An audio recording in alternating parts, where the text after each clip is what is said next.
দেখো একটু আগে বললাম না তোমাদেরকে যে আমি গুছিয়ে বাড়িতে কত কাজ ছিল। এখানে তো সেরকম কোনোই কাজ নেই।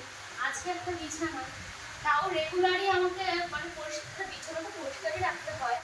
কিন্তু আমি এমন একটা মানুষের সাথে আমি থাকি, ও শুধু এলোমেলো করবে আর আমাকে বোঝাতে বোঝাতে সারাদিন চলে যায়।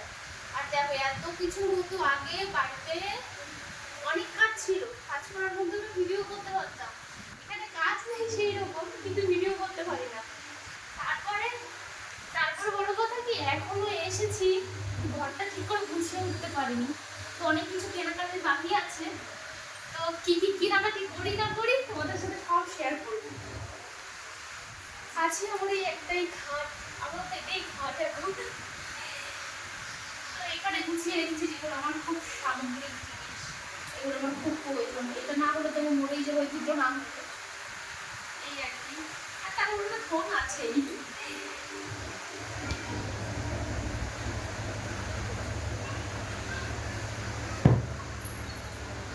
তো বিছানাটা ঠিক করা হয়ে গেছে। আর দেখো এখনো কত কিছু কেনার বাকি, জামা কাপড়গুলো ঠিক করে গুছিয়েও রাখতে পারি না। এই যে এইভাবেই রাখি।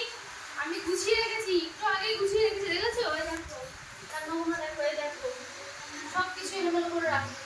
আমার আর ভালো লাগে না, বাড়িতেও শান্তি পাইনি আর এখানেও শান্তি নেই। এই একটা মানুষের জন্য, জানো তো? কার কার বাড়িতে এরকম হয় বলো তো? সবাই কমেন্ট করে জানাবে যে এরকম এলোমেলো করার লোক আছে কিনা। আমার তো খুব করে, একদম বাচ্চার মতন করে, বাচ্চাদের মতো।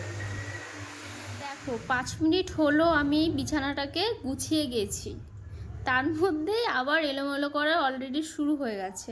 আর এটা কি ধরনের বসা তোমার? ও আচ্ছা, ঠিক আছে, বিশ্রাম নিচ্ছ মেনে নিচ্ছি, কিন্তু আমি যে বিছানাটা গুছিয়ে গেছি সেটার কি হচ্ছে? কে গোছাবে এরপরে? হ্যাঁ সেটাই। আর এই দেখো আমি ওগুলো গুছিয়ে রেখে গেছি, ওটাও এলোমেলো করে রেখেছে।